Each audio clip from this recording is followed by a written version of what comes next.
Eu sempre achei que eu conhecia o Lula Molusco. Aquele ranzinza, o artista frustrado, o cara que odeia o Bob Esponja, odeia o Patrick e, se duvidar, até o próprio Reflexo. Mas um dia, vendo a série com mais calma, uma coisa começou a me incomodar. Não era um detalhe, era um silêncio. Algo que não encaixava nem com o humor do episódio, nem com a biologia, nem com a lógica daquele mundo. E foi aí que a pergunta apareceu pela primeira vez na minha cabeça, quase tímida. Por que o Lula Molusco não parece uma lula, ou um polvo, ou qualquer coisa que consiga existir biologicamente naquele fundo do mar? Pensa aqui comigo, Bob Esponja é uma esponja do mar, Patrick parece ser uma estrela do mar, até o Plâncton um plâncton, né? Mas e o Lula Molusco? Se você colocar ele ao lado de uma lula de verdade, nada bate. E cara, isso aqui começou a me perseguir. Eu sei que pode parecer besteira, uma curiosidade boba, mas quanto mais eu resgatava as cenas antigas, mais percebia que a série inteira estava acenando para isso. E se a gente seguir pistas, peça por peça, uma conclusão começa a surgir. Uma que envolve espécie, cultura, Atlântida, memória e até a sensação incômoda de exílio. Mas calma,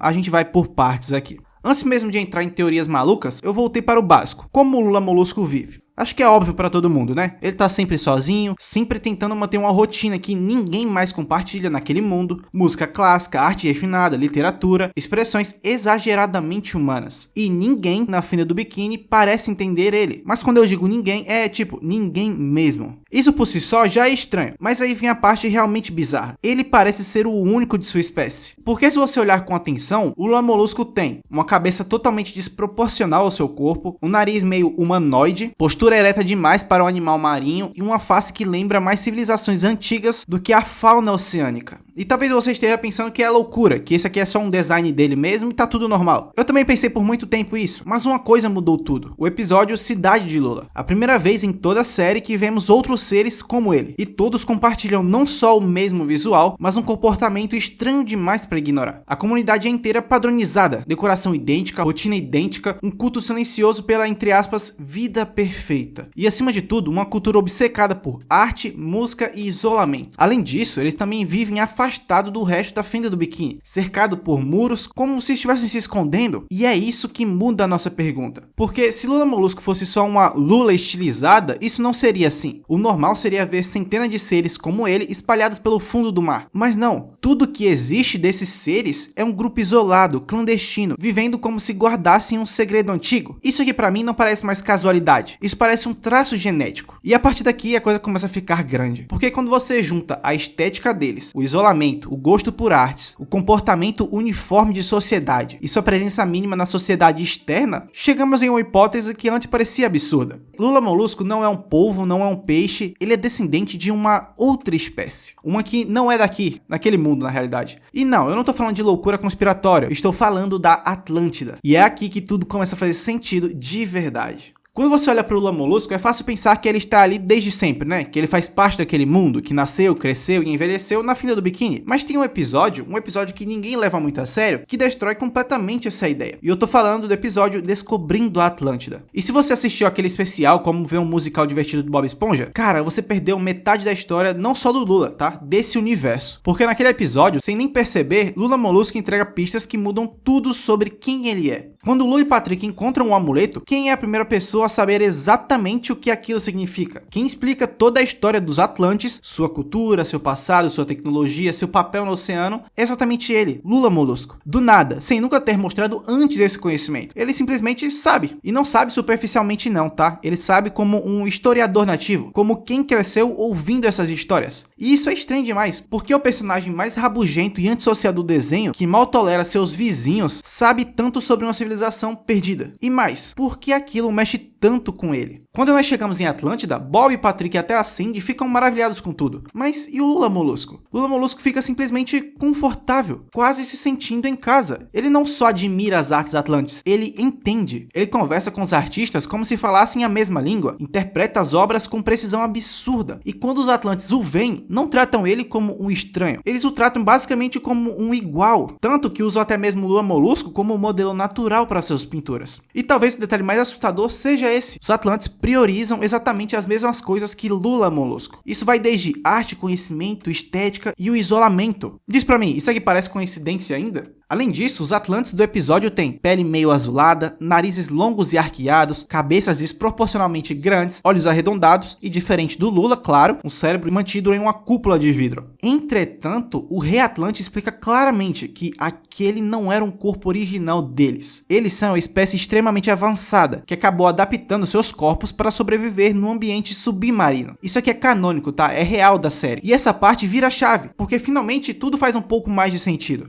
Lula Molusco e os moradores da Vila Tentáculo não batem biologicamente com os povos ou lulas da série, porque eles não são descendentes de povos ou lulas. Eles são descendentes degenerados, adaptados e meio que simplificados dos antigos Atlantes. Uma linhagem que se espalhou pelo oceano após o isolamento completo da Atlântida, e que se diluiu tanto com o passar dos séculos que suas características comuns ficaram meio que distorcidas. Algumas coisas permaneceram, por exemplo, a arte, a arquitetura, a personalidade e, claro, aquele nariz horrível. É quase como a gente comparar o humano moderno com os Neandertais ou os Homo sapiens. A raiz ainda está lá, mas transformada, adaptada para viver nesse mundo. E se você acha que isso aqui é exagero, espera um pouquinho, tá? Porque a gente consegue associar esses dois seres e unir sua origem. Na pintura que os Atlantes entregam para Lula, aparece o pão enlatado. Mas não é o mesmo pão que vemos em Vila Tentáculos. É uma versão diferente, mais antiga, mais próxima do design Atlantis, sabe? E o que isso significa? Que a Vila Tentáculos, aquela cidade fechada onde todas as lulas vivem iguais, herdou esse alimento de alguma cultura do passado. E qual cultura seria essa? É simples, a única civilização que fazia esse tipo de alimento no desenho, a Atlântida. Ou seja, a Vila Tentáculos não é só um bairro elitista, é também um resquício cultural atlante. Isso explica o porquê ele fica tão deslumbrado em Atlântida, quase emocionado. Ele não está vendo algo novo ali. Teoricamente ele até tá, mas ele também está vendo o que sobrou de onde sua espécie veio. A Vila Tentáculos não herdou somente o pão, mas também a estética atlante, uma estética que só o Lula Molusco parece entender de verdade. E aqui a coisa sobe um pouquinho mais de nível, porque se os Atlantes tiveram contato com as civilizações humanas antigas e depois se isolaram e depois perderam parte da anatomia original ao se adaptar ao mar, então os Lulas são literalmente versões domesticadas, simplificadas e perdidas desses seres. Eles são o eco de uma civilização inteira, e o Lula Molusco é o membro menos adaptado desse eco, o mais exilado, o único que ainda tenta desesperadamente viver como seus ancestrais, com arte, música, estética e principalmente